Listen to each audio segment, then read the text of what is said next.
हाँ जी, पार्टनरशिप के बारे में हमने क्या बातें क्या क्या पढ़ लिया आपने बताओ। पार्टनरशिप क्या होती है? मिनिमम कितने पार्टनर्स होते हैं? 2। मैक्सिमम 50। पार्टनरशिप कौन से एक्ट के अंडर रेगुलेट की जाती है? Indian partnership act 1932। Maximum partners 50 होंगे, ये कौन से एक्ट में बताया गया है? कौन से एक्ट में बताया गया है कि मैक्सिमम पार्टनर 50 होंगे? बताओ। इंडियन कंपनीज एक्ट 2013 में ये बताया गया है कि अगर पार्टनरशिप में 50 से ज़्यादा मेंबर हो गए तो वो पार्टनरशिप अपने आप एक जॉइंट स्टॉक कंपनी मानी जाएगी। तो इंडियन पार्टनरशिप जो है उसके अंदर इसके बारे में बताया है।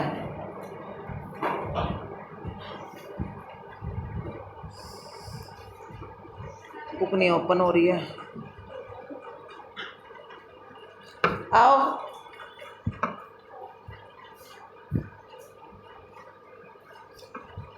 हाँ जी बेटा, ये मैं आपको बुक नहीं शो कर पा रही हूँ तो आप लोग अपनी अपनी बुक खोल लो, ठीक है। हाँ जी, अब हम बात करेंगे types of partner. Types of partner में एक्टिव पार्टनर होता है, जैसे नाम से ही पता चल रहा है एक्टिव पार्टनर क्या होता होगा। एक्टिव पार्टनर, एक्टिव कौन होता है? एक्टिव मतलब जो एक्टिव है, मतलब कि काम को कर रहा है, ठीक है। तो पार्टनरशिप में जो भी पार्टनर्स एक्टिवली काम कर रहे हैं, यानी कि बिजनेस में आते हैं, बिजनेस के डिसीजंस लेते हैं, बिजनेस के बारे में बात करते हैं, ठीक है, वो सब क्या कहलाते हैं? एक्टिव पार्टनर, ठीक है।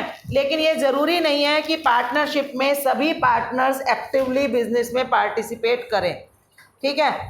अगर मान लो एक बिजनेस में 50 पार्टनर हैं तो 50 के 50 ज़रूरी नहीं है कि पार्टनर्स एक्टिव हों। वो लोग कुछ पार्टनर्स जो हैं, कुछ लोगों को, कुछ पार्टनर्स को एक तरह से अथॉरिटी दे देते हैं कि आप जो है बिज़नेस को मैनेज कर सकते हो, ठीक है, उनको अथॉरिटी दे दी जाती है। फिर दूसरे हम कहेंगे, देखो, स्लीपिंग और डॉर्मेंट पार्टनर।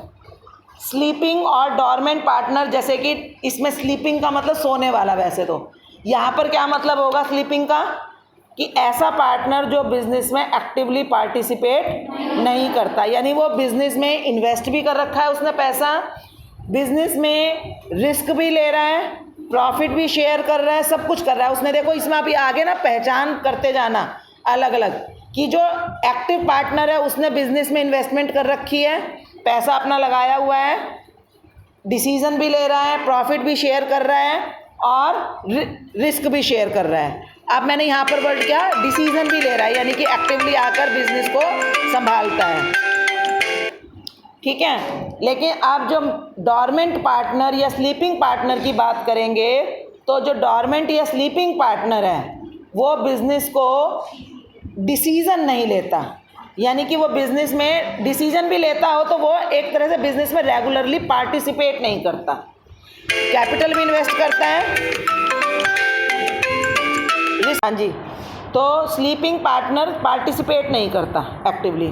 फिर इसमें सीक्रेट पार्टनर, बेटा अब यहाँ से डिफरेंसेस बहुत माइन्यूट डिफरेंसेस हैं। सीक्रेट पार्टनर, कई बार क्या होता है कि बिजनेस में कोई व्यक्ति पार्टिसिपेट भी कर रहा है, ठीक है, डिसीजन भी ले रहा है, कैपिटल भी इन्वेस्ट कर रहा है, रिस्क भी ले रहा है, प्रॉफिट भी ले रहा है, लेकिन वो उसके बारे में आउटसाइडर्स को नहीं पता कि ये बिजनेस का पार्टनर है, ठीक है। जैसे वो सीक्रेट हो गया एक तरह से, लोगों को, आउटसाइडर जनरल वर्ल्ड को ये नहीं पता कि वो इस बिजनेस का पार्टनर है।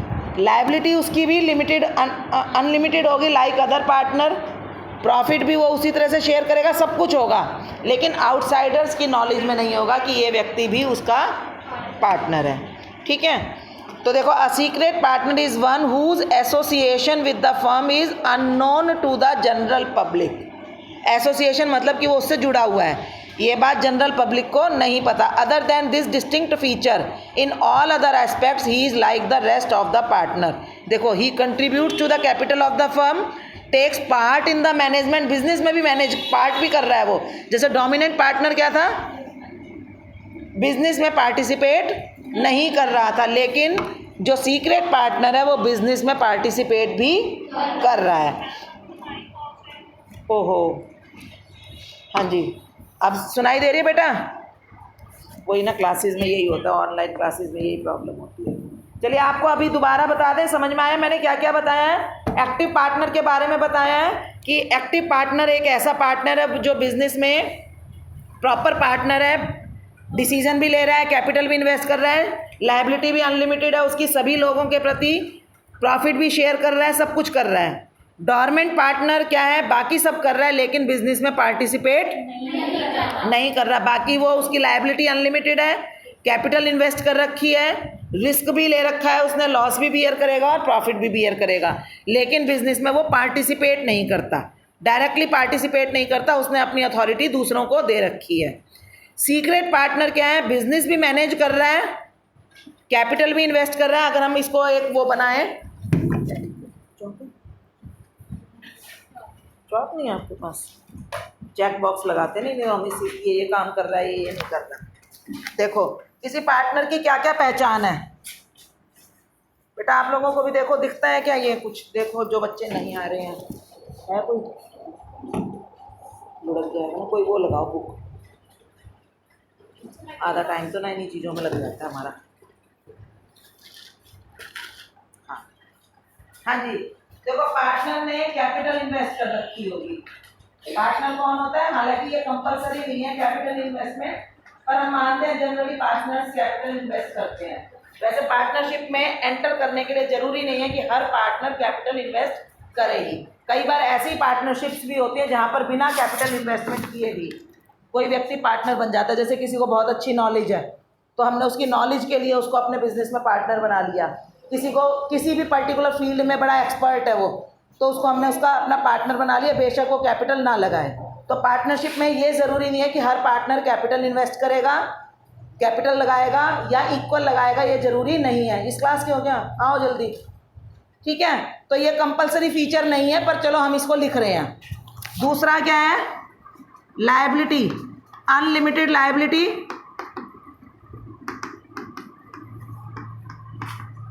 To all public, to general public. General public मतलब कोई भी व्यक्ति के प्रति इनकी लायबिलिटी कैसी होती है, अनलिमिटेड। तीसरा क्या है, participation in business. Participation in business की सभी लोग पार्टिसिपेट कर सकते हैं और चाहे तो कुछ लोग छोड़ भी सकते हैं। चौथा फीचर क्या है, रिस्क शेयरिंग, ठीक है। और पांचवा प्रॉफिट। अब जो एक्टिव पार्टनर है, अब अगर हम बात करें एक्टिव पार्टनर, अगर उसके ये सारे फीचर्स हैं एक व्यक्ति के अंदर, तो वो क्या है, एक्टिव पार्टनर, ठीक है। स्लीपिंग पार्टनर में बताओ कौन सा फीचर पर क्रॉस लगेगा, ये होगा, ये होगा, ये नहीं होगा, रिस्क भी होगा, ये भी होगा, ठीक है। अब सीक्रेट पार्टनर बताओ, उसमें ये भी है, ये भी है, ये भी है, ये भी है, ये भी है, तो क्या नहीं है, ये not known, known to public, known to public, known to public. तो बताओ इसमें हम क्या कहेंगे, इसमें ये है और इसमें ये वाला फीचर नहीं है। समझ में आया कि इसमें ऐसे हो गया। अब इसमें अभी और पार्टनर्स हैं। अब देखो ये वाले जो तीन पार्टनर आगे हम करेंगे, एक है हमारा नॉमिनल पार्टनर, ठीक है, नॉमिनल। एक इसमें आपको दे रखा है, देखो, पार्टनर बाय एस्टॉपल, जो आपकी बुक में दिखेगा, पार्टनर बाय एस्टॉपल। और एक इसमें दिखेंगे पार्टनर बाय होल्डिंग आउट। इनके आपको केस स्टडी आएंगी जिसमें आपसे पूछा जाएगा बताओ ये किस टाइप का पार्टनर है, ठीक है। देखो नॉमिनल पार्टनर एक ऐसा पार्टनर होता है जो इसका नाम, नॉमिनल का मतलब होता है नाम मात्र का, यानी कि एक ऐसा व्यक्ति जो एक्चुअली में बिजनेस का पार्टनर नहीं है। अगर वो एक्चुअली में बिजनेस का पार्टनर नहीं है तो ना तो उसने कैपिटल इन्वेस्ट की, ना उसकी, ये अभी इसको लायबिलिटी की बाद में बताऊंगी आपको, ना वो बिजनेस में पार्टिसिपेट करता, ना रिस्क शेयर करता, ना प्रॉफिट शेयर करता, लेकिन पब्लिक को वो नोन है एज अ पार्टनर। पब्लिक को या किसी एक व्यक्ति को कैसे? जैसे कि उस व्यक्ति ने अपने आप को कुछ नहीं करता एक्चुअली में, वो जब उसने ना तो कैपिटल लगा रखी, ना बिजनेस में पार्टिसिपेट कर रहा, ना वो प्रॉफिट शेयर कर रहा, ना वो लॉस शेयर कर रहा, लेकिन फिर भी उसने किसी दूसरे व्यक्ति को के सामने अपने आप को ऐसे प्रेजेंट किया, नहीं उसने उस फर्म को अपना नाम यूज करने की परमिशन दे दी, ठीक है, यानी कि वो पब्लिक को नोन हो गया कि ये इस फर्म का पार्टनर है, ठीक है। कुछ लोग जैसे बहुत फेमस है, मान लो कोई एक व्यक्ति बहुत फेमस है, एक चार्टर्ड अकाउंटेंट है, बहुत फेमस है, उसके पास बहुत क्लाइंट्स आते हैं, ठीक है, दूसरा कोई और चार्टर्ड अकाउंटेंट उसका बेटा बना, बेटे ने अपनी अलग से फर्म खोल ली, लेकिन उसने उस फर्म में अपने फादर का नाम भी ऐड कर लिया।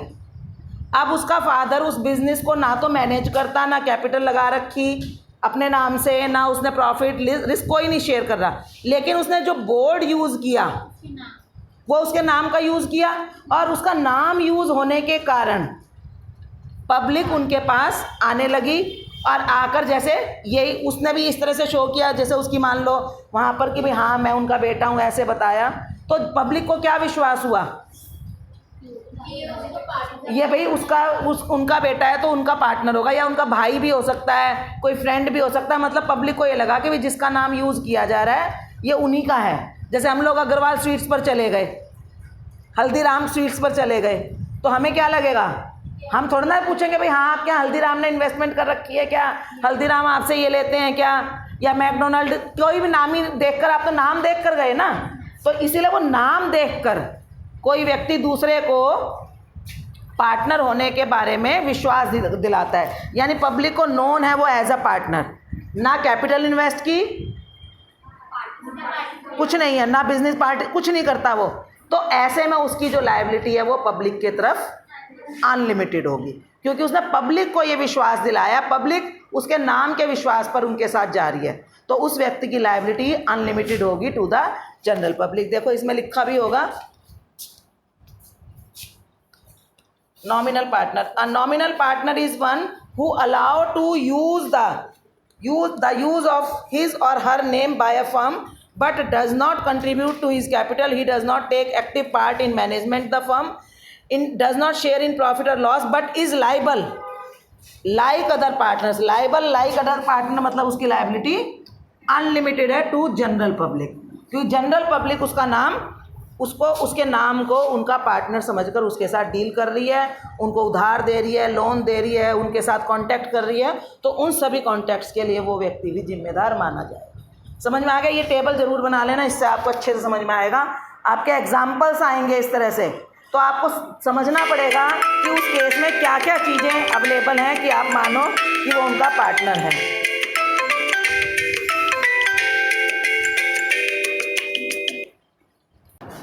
हाँ जी, इसके बाद है partner by estoppel. Partner by estoppel अब देखो क्या है, उसमें वो भी सेम है, ना उसने कैपिटल इन्वेस्टमेंट की, ना उसने पार्टिसिपेशन किया, ना उसने रिस्क शेयर किया, ना उसने प्रॉफिट शेयर किया, ना वो जनरल पब्लिक को नोन है। समझ गए? लेकिन वो कोई ऐसा काम करता है किसी एक पर्टिकुलर व्यक्ति के साथ, जनरल सबके साथ नहीं, किसी एक पर्टिकुलर पार्टी के साथ, किसी एक व्यक्ति के साथ डील करते हुए कोई व्यक्ति अपने आप को एज अ पार्टनर शो कर देता है। समझ गए? उसका नाम नहीं यूज़ हो रहा, बोर्ड नहीं यूज़ हो रहा, कुछ नहीं हो रहा, लेकिन जैसे मान लो 4 दोस्त खड़े हैं, कई बार होता है ना 4 फ्रेंड्स आपस में खड़ी हुई बात कर रही हैं, 5वीं आई बाहर से, ठीक है, उसका जो 4 लोग बातचीत कर रहे हैं उससे उसका कोई लेना देना नहीं है, कोई पिकनिक का प्रोग्राम बना रहे हैं, 4 लोग आपस में बना रहे हैं प्रोग्राम, 5वीं आई, 5वीं ने सलाह देनी शुरू कर दी, ठीक है, ऐसे कर लो, ऐसे कर लें, ऐसे कर लो, ऐसे कर लें, ऐसे कर लें, तो उसमें जो 3 लोग हैं उनको क्या लगा क्या लगा कि ये भी हमारे साथ चलेगी, है ना। एक्चुअली में उसको साथ नहीं चलना, उन चारों ने बस उसके अकॉर्डिंगली बुकिंग कर ली। तो वो एक तरह से उनकी मतलब यहाँ पर पार्टनरशिप का केस नहीं, सिर्फ एक एग्जाम्पल है। तो ऐसे पार्टनरशिप में हुआ, मान लो 2-3 लोग कहीं लोन किसी से उधार माल लेने जा रहे हैं, ठीक है, उनके साथ उनका फ्रेंड भी चला गया। वो 3 लोग आपस में उधार माल कैसे लेंगे, कब आपके पैसे देंगे, क्या करेंगे बातचीत कर रहे हैं। जो चौथा गया था एक्स्ट्रा, उसने वहाँ ये शो नहीं किया कि मैं इनका पार्टनर नहीं हूँ, फिर मेरा कोई मतलब नहीं है, मैं तो वैसे ही साथ आया हूँ, ऐसी बात उसने नहीं की। तो जो व्यक्ति जिससे वो बात करने गए हैं उसको क्या लगेगा, ये इनके साथ है, और उसने वो व्यक्ति उसको अच्छे से जानता भी था, तो यानी कि उसने उसके विश्वास पर कि ये व्यक्ति इनका पार्टनर है, ठीक है, उसको उधार माल दे दिया। तो अब क्या हुआ बताओ, वो व्यक्ति ना तो कैपिटल इन्वेस्ट कर रहा है, ना पार्टिसिपेट कर रहा है, ना पब्लिक को नोन है, अपना नाम कहीं यूज नहीं करने दे रहा, लेकिन किसी एक पर्टिकुलर डीलिंग में उसने किसी दूसरे व्यक्ति को ये विश्वास दिला दिया कि मैं तो इस फर्म का पार्टनर हूँ, और उस विश्वास के आधार पर उस व्यक्ति ने उनके साथ डील भी कर लिया। अब आप बताओ उसकी क्या पोजीशन होगी, क्या पोजीशन होगी। वो व्यक्ति उस व्यक्ति के लिए या उन सभी लोगों के लिए जिसको उसने गलत विश्वास दिलवा दिया था, उनके प्रति उसकी भी लायबिलिटी अनलिमिटेड मानी जाएगी। जनरल पब्लिक ने, यानी ये वाला जो पॉइंट है ये एक तरह से आधा हो गया। यहाँ तो हो गया unlimited liability to general public, यानी किसी के लिए भी। यहाँ पर पार्टनर बाय एस्टॉपल में क्या होगा, उसकी अनलिमिटेड लायबिलिटी होगी उस व्यक्ति के प्रति जिसको उसने झूठा विश्वास दिला दिया। यानी ये जो एस्टॉपल जो वर्ड है ना, एस्टॉपल देखो इसकी स्पेलिंग कैसे है, ESTO, स्टॉपल, एस्टॉपल, यानी अगर कोई व्यक्ति झूठ बोलकर किसी से गलत काम करवा रहा है या झूठ बोलकर कोई काम करवा रहा है, और मतलब जब उसको नुकसान होने लगा तो आपको उस झूठ पर कायम रहना पड़ेगा। आप उस झूठ से ये नहीं कह सकते कि वो तो मेरा झूठ था।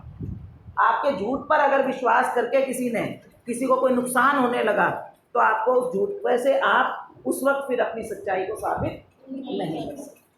आगे समझ में अंतर क्या है, इसमें और इसमें अंतर देखो, दोनों बहुत ज़्यादा मिलते जुलते हैं। दोनों में क्या अंतर है, हाँ, वो जानबूझकर अपना नाम पूरा दे रहा है, आम सभी लोगों को विश्वास हो रहा है। यहाँ पर भी विश्वास है, लेकिन यहाँ पर उसने नाम नहीं दिया, लेकिन उसकी हरकतों ने उसको विश्वास दिला दिया। यहाँ नाम नहीं दे रहा, उसके बिहेवियर ने, उसकी उस वक्त की जो उसकी पोजेस थे, उन्होंने उसको विश्वास दिला दिया कि मैं इस फर्म का पार्टनर हूँ। समझ गए। अब इसी से बिल्कुल मिलता जुलता, बिल्कुल इसी के आगे की अगली कहानी है। इसके आगे की अगली कहानी है पार्टनर बाय होल्डिंग आउट। अब देखो ये कह रहा है पार्टनर बाय होल्डिंग आउट, देखो कैसे है, वो भी सब कुछ है, उसमें भी ये भी नहीं, ये भी नहीं, ये भी नहीं, ये भी नहीं, ये भी नहीं, लेकिन ये हाफ है, ये है हाफ। कैसे, हाँ जी, ये आगे क्या चल रहा है, इसके थोड़ा सा आगे चल रहा है। कैसे, इस व्यक्ति ने झूठ बोलकर विश्वास दिलाया और फिर उसको जिम्मेदार ठहराया गया, तो उसको विश्वास दिलाने से फिर ये नहीं कह सकते अच्छा जी तुम झूठ बोल रहे थे, चलो आप तो बच गए। फिर उसको जो भी मतलब उसके ऊपर लायबिलिटी आई उसको पे करनी पड़ी। अब उसने जब लायबिलिटी आई उसने चुपचाप पे कर दी, उसने ये नहीं कहा अरे यार मैं तो था भी नहीं पार्टनर, मुझे देने पड़ रहे हैं और भैया आगे से मत दियो तू, ऐसा कुछ नहीं कहा। समझ रहे हो मेरी बात, यानी कि उसने इस वाले एक्ट में भी विरोध नहीं किया, ठीक है। अब वो व्यक्ति पहली बार माल लेने गए उधार, तब तो वो बेचारा साथ गया था, उसने ये भी नहीं शो किया मैं पार्टनर हूँ, कुछ नहीं किया, उधार माल मिल गया उनको, एक्चुअल जो पार्टनर थे उनको उधार माल भी मिल गया, उन्होंने टाइम पर पैसे नहीं दिए उसके, ठीक है। तो जिसने उधार माल दिया था वो किसको फ़ोन करेगा, जिसको वो जानता था, वो कहेगा भाई तुमने जो वो माल लिया था उधार उसके पैसे नहीं आए हैं, पैसे दे दो, ठीक है। अब जिसने वो था सीधा, उसने चुपचाप पैसे दे दिए, चाहे उसने अपने पास से दिए कैसे भी दिए, उसने ये विरोध नहीं किया कि भाई मैं इनका पार्टनर नहीं हूँ, तू मुझसे क्यों मांग रहा है। उसने चुपचाप पैसे दे दिए। अब अगली बार उन्हें पता लगा हाँ भाई पैसे की तो पेमेंट हो गई है, वो जो जो एक्चुअल में थे लोग वो दोबारा उसी पार्टी के पास पहुंच गए, भाई माल भिजवा दो उधार। अब की बार वो पार्टनर उनके साथ जो व्यक्ति है जो एक्चुअल में जो एस्टॉपल है वो अब की बार नहीं गया था। फिर उन्होंने पैसे नहीं दिए। फिर उसने उसको फ़ोन किया, भाई पैसे दे दो माल के। अब क्या कहोगे आप इस बारे में? अब उसको कहोगे कि ये पार्टनर बाय होल्डिंग आउट है। यानी कि अब उसने ऐसा व्यवहार नहीं किया कि मैं पार्टनर हूँ, यानी सेकंड डीलिंग में साथ तो नहीं गया था, लेकिन उसका पिछले व्यवहार ने उस पार्टी का विश्वास कायम रखा। अगर वो उस वक्त कह देता भाई देख अब तो मैं पैसे दे रहा हूँ, आगे से मेरी कोई जिम्मेदारी नहीं है, मैं उनका पार्टनर नहीं हूँ, अगर वो ये बात कह देता फिर तो बात ख़त्म थी। अब उसने भी चुपचाप पैसे दे दिए। हो सकता है 150 रुपये की बात हो या उनके रिलेशन की बात हो कि भी क्यों रिलेशन ख़राब किए, किसी भी वजह से उसने पहली बार ऐसा व्यवहार किया कि पैसे आराम से दे दिए, यानी कि उस व्यक्ति का विश्वास तो टूटा ही नहीं, उसका विश्वास बना रहा। तो जब विश्वास बना रहा ये होल्डिंग आउट कहलाएगा कि उस व्यक्ति की कोई प्रीवियस एक्ट ऐसी है जिसके कारण किसी को, बाहर वाले व्यक्ति को विश्वास हुआ कि ये इस फर्म का पार्टनर है। तो फर्दर में भी जब तक वो अपने उस फैक्ट को डिनाई नहीं करता, डिनाई करना मतलब मना नहीं करता, तब तक वो व्यक्ति उस फर्म का पार्टनर बाय होल्डिंग आउट माना जाएगा। ये इसका एक स्पेशल केस होता है कि कोई पार्टनर, कई बार क्या होता है जैसे मान लो 3 लोग पार्टनर हैं ABC, ठीक है, तीनों को सबको पता है ये तीनों पार्टनर हैं, लगातार कर रहे हैं काम। इस बीच B ने कहा कि मैं तो तुम्हारी पार्टनरशिप छोड़ रहा हूँ, ठीक है, पार्टनरशिप छोड़ रहा हूँ, उसको कहते हैं पार्टनर का रिटायर हो जाना। आपने रिटायरमेंट वर्ड सुना है ना? एक तो रिटायरमेंट नौकरी से होती है कि चलो 60 साल के हो गए तो रिटायर हो गए, है ना। एक रिटायरमेंट का मतलब होता है कि कोई भी आप अपना ऑक्यूपेशन छोड़ रहे हो, ठीक है। तो एक पार्टनर थे, ABC 3 पार्टनर थे, B एक पार्टनर उनके बीच था जो पहले से पार्टनरशिप का काम कर रहा था प्रॉपर। अब वो पार्टनर जो B पार्टनर है कहता है मैं बिजनेस छोड़ना चाहता हूँ, यानी कि वो बिजनेस से रिटायर हो रहा है, ठीक है। अब अगर वो रिटायर हो रहा है तो रूल ये है कि अगर कोई पार्टनर बिजनेस से रिटायर होता है तो उसको जनरल पब्लिक को ये सूचना देनी होती है कि भाई मैं इस डेट तक इस फर्म का पार्टनर था और इस डेट के आगे से मैं फर्म का पार्टनर नहीं हूँ, यानी कि इससे आगे के जो भी काम होंगे उसके लिए मैं जिम्मेदारी से मुक्त हूँ, ठीक है। ऐसी इंफॉर्मेशन उसको विदिन 6 मंथ देना ज़रूरी होता है। अगर वो ऐसी इंफॉर्मेशन नहीं देता है, ठीक है, उसने कोई इंफॉर्मेशन ऐसी नहीं दी, अब आपको कि सबको कैसे बताए, सबको वो पर्सनली भी बता सकता है, फ़ोन करके भी बता सकता है, और साथ में एक न्यूज़पेपर में ऐड निकलवाई जाती है, ठीक है, एडवर्टाइजमेंट दी जाती है कि मेरा अब इस फर्म से कोई संबंध नहीं है, मैं इस फर्म का अब कोई पार्टनर नहीं। अगर वो ऐसा कोई पब्लिक नोटिस नहीं देता है, ठीक है, और बाकी के जो A और C पार्टनर है वो तो अपना व्यापार कंटिन्यू कर रहे हैं, है कि नहीं, और बाद में A और C ने कोई काम किया, कोई कॉन्ट्रैक्ट किया, कोई लोन ले लिया, तो A और C के उस लोन के लिए B किस परिस्थिति में जिम्मेदार माना जाएगा? B अगर उसने लीगल नोटिस दे दिया है, पब्लिक नोटिस, तब तो वो जिम्मेदारी से मुक्त हो जाएगा। अगर उसने लीगल नोटिस नहीं दिया तो उसकी जिम्मेदारी भी बनी रहेगी और वो प्रॉफिट और वगैरह भी शेयर करेगा। उस केस में उसको पार्टनर बाय होल्डिंग आउट, यानी पार्टनर बाय होल्डिंग आउट की क्या पहचान हुई कि किसी व्यक्ति ने पहले कोई ऐसा काम किया जिससे दूसरे व्यक्ति को विश्वास हो गया कि ये पार्टनर है, तो अगले काम के लिए भी वो व्यक्ति पार्टनर बाय होल्डिंग आउट माना जाएगा, चाहे उस काम में उसने अपने आप को पार्टनर पोज दिया या नहीं दिया। तो समझ लो ये तीनों चीजें देख लो आपस में कितनी मिलती हैं। ये तीनों लोग एक्चुअली में पार्टनर नहीं है, इनकी जिम्मेदारी एक्चुअली में ना वो प्रॉफिट शेयर कर रहे हैं ना लॉस, ये एक्चुअल में पार्टनर ना होते हुए भी इनकी जो ये वाली जो रिस्पॉन्सिबिलिटी है, ये वाली जो रिस्पॉन्सिबिलिटी है खासतौर पर ये पार्टनर की तरह बन जाएगी। और ये वाली बनेगी, ये नहीं है कि फिर ऑटोमेटिकली वो रिस्क भी शेयर करेंगे, प्रॉफिट भी, सिर्फ जिसको गलत विश्वास हुआ है उसके प्रति उनकी लायबिलिटी अनलिमिटेड मानी जाए। ठीक है बेटा, इसके बहुत सारे क्वेश्चंस, इसकी केस स्टडी जरूर आती है। आपको पूरा पैराग्राफ दे दिया, 3-4 तक के पार्टनर बता दिए, और फिर आपसे पूछा गया कि बताओ इसमें से कौन सा, उस सभी पार्टनर्स की स्थिति बताओ कैसी है। तो आपको कोई एक्टिव दिखाई देगा, कोई डॉर्मेंट, तो कोई स्लीपिंग, तो कोई एस्टॉपल, तो कोई होल्डिंग आउट। तो आपको ये केसेस पता होंगे, तभी आप अलग अलग पहचान कर पाओगे। तो ये एक बार टेबल ज़रूर आप इसकी कर लेना, उतार लेना। ठीक है, मैं भी इसकी फ़ोटो तो खींच लूँगी। क्या हुआ अभी तो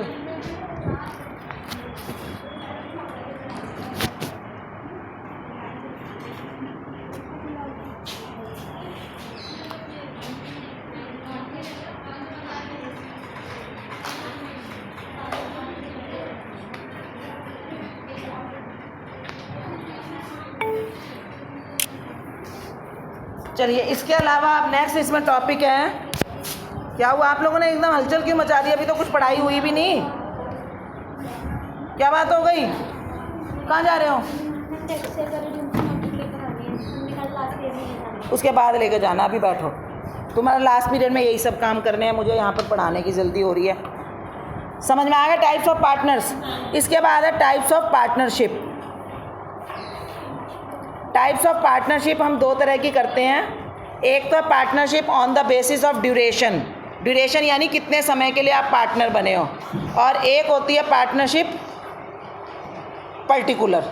ठीक है, classification on the basis of duration में देखो, पार्टनरशिप एट विल, विल का मतलब इच्छा, यानी ऐसी पार्टनरशिप जो जब तक इच्छा हो, जब तक आप लोग कंफर्टेबल हो, तब तक आप उस पार्टनरशिप को कंटिन्यू कर रहे हो, तो उसको हम बोलेंगे पार्टनरशिप एट विल। ये पीछे क्या हो रहा है भाई?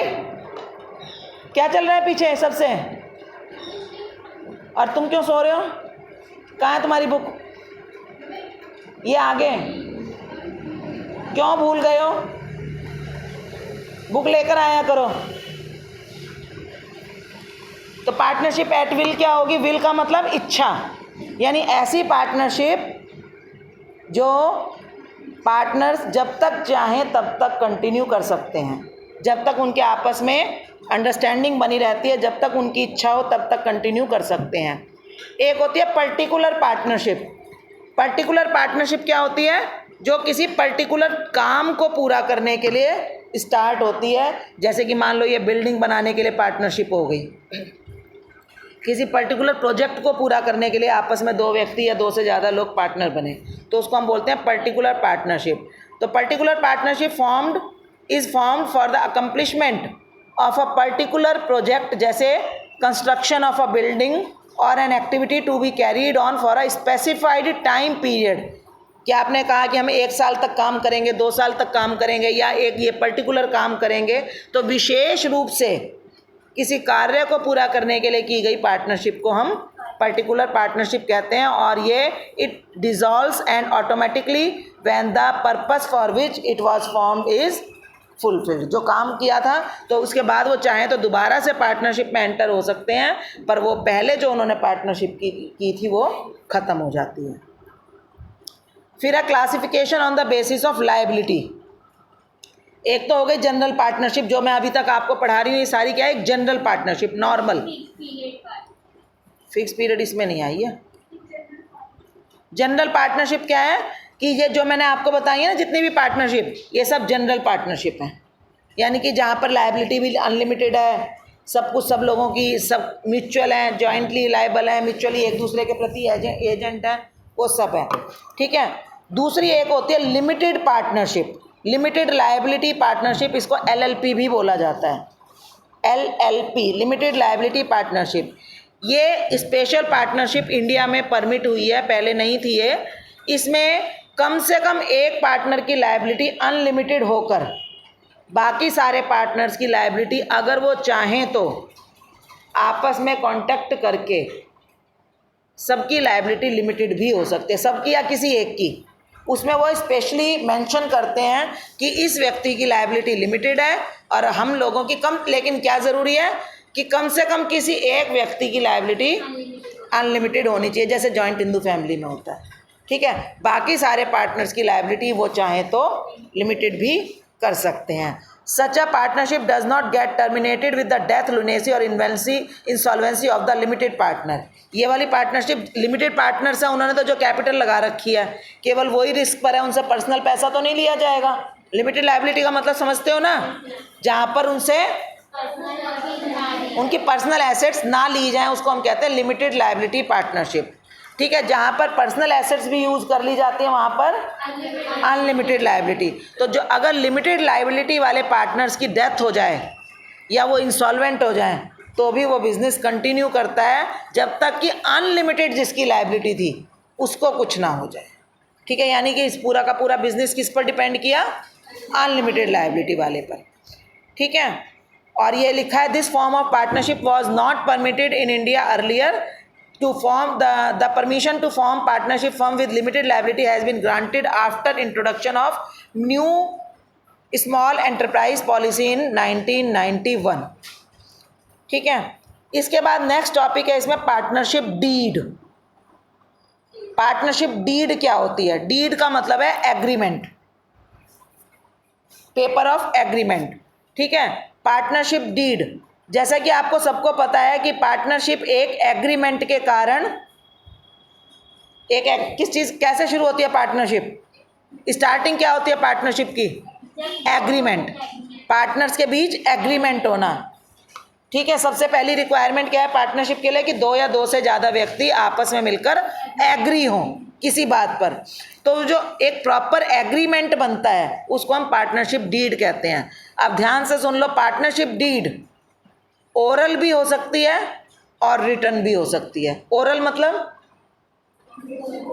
बोलकर, बस एक ने कही दूसरे ने सुन ली और मान ली। ठीक है, लेकिन जो कही सुनी आपस में ओरल जो पार्टनरशिप है उसका कोई रिकॉर्ड नहीं होता। ठीक है, उसके जो एग्रीमेंट है वो आपस में केवल एक दूसरे के ऊपर म्यूचुअल ट्रस्ट के बेस पर वो एग्रीमेंट चलते हैं। अगर ट्रस्ट है, जब तक आपस में अंडरस्टैंडिंग है, ट्रस्ट है, तब तक चलता रहेगा। लेकिन जिस दिन आपस में क्लैशेस हो जाते हैं, प्रॉब्लम हो जाती है, तो वो पार्टनर फिर उनको अगर वो कोर्ट केस करना चाहते हैं, लीगल स्टेप्स लेना चाहते हैं, तो उस टाइम पर उनको प्रूव करने में प्रॉब्लम हो सकती है। तो यही कहा जाता है कि partnership agreement, partnership deed can be oral और written, but it is always better to avoid the clashes among the partner. Clashes या कन्फ्लिक्ट्स, पार्टनर्स में कन्फ्लिक्ट्स होंगे, भेदभाव होंगे, मनमुटाव होंगे, उन सबको दूर करने के लिए बेटर क्या है, रिटर्न में हो और which must be signed by all the partners. ठीक है, ताकि कोई कन्फ्यूज़न के चांसेस ही ना रहें। तो देखो, a partnership is a voluntary association of people who come together for achieving common objectives. In order to enter into partnership, a clear agreement with respect to the terms, conditions and all aspects concerning the partners is essential so that there is no misunderstanding later among the partners। ठीक है, किसी भी misunderstanding को avoid करने के लिए ये ज़रूरी है।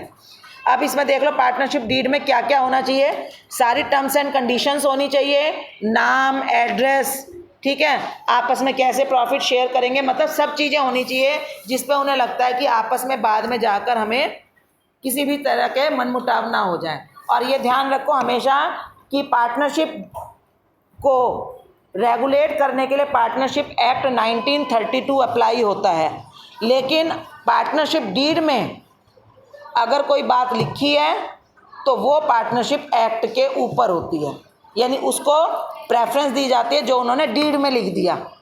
लेकिन अगर डीड में कुछ ना लिखा हो,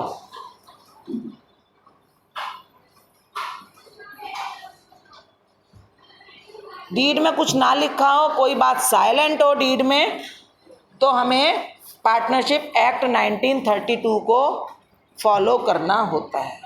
ठीक है, यहाँ तक मैंने आपको करवा दिया और जितना मैंने करवा दिया उसको आप बहुत ही अच्छे से